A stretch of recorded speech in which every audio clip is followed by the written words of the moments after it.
The mermaid discovered a bracelet worth $1 billion and put it on her wrist to admire. She dove deeper, searching for more treasure, when a tsunami suddenly hit. The mermaid was swept up in the huge wave and washed ashore. She stood up and was amazed to find that her tail had turned into legs. When she jumped back into the water, her tail immediately reappeared. Just then a man came to the beach. The mermaid quickly hid underwater and was not discovered. She sneaked into a villa to steal clothes. When Lee came home, he found a mess and saw a pair of legs sticking out from the closet. He pulled the clothes back, and the mermaid quickly tried to hide. Lee mistook her for a beggar, so the mermaid immediately went into defensive mode and kicked him away. The mermaid took the opportunity to run toward the sea, but crashed into a glass door and passed out.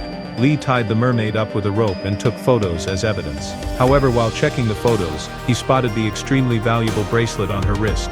Lee immediately changed his attitude, carrying the mermaid to a shopping mall for a shopping spree. But the mermaid tried to put the shoes on her hands, so Lee had to help her put them on her feet. Then she tried to wear a beautiful dress on her head, and Lee quickly ushered her back into the fitting room. The mermaid finally got dressed, but at the restaurant, she grabbed the noodles and stuffed them into her mouth. Lee sat next to her, gently tied up her hair, wiped the corner of her mouth, and used his chopsticks to feed her. While the mermaid was touched by his gesture, Lee pulled out a lighter, burned the rope into a beautiful necklace, and placed it around her neck. The mermaid happily gazed at Lee, unaware that he had taken the bracelet. Lee took the mermaid back to the mall and told her to wait for him.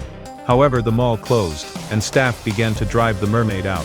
Outside, a heavy rain began to fall. Fearing her legs would turn back into a tail, the mermaid huddled into a ball. Suddenly, an umbrella appeared over her head. She looked up at Lee, who had not abandoned her.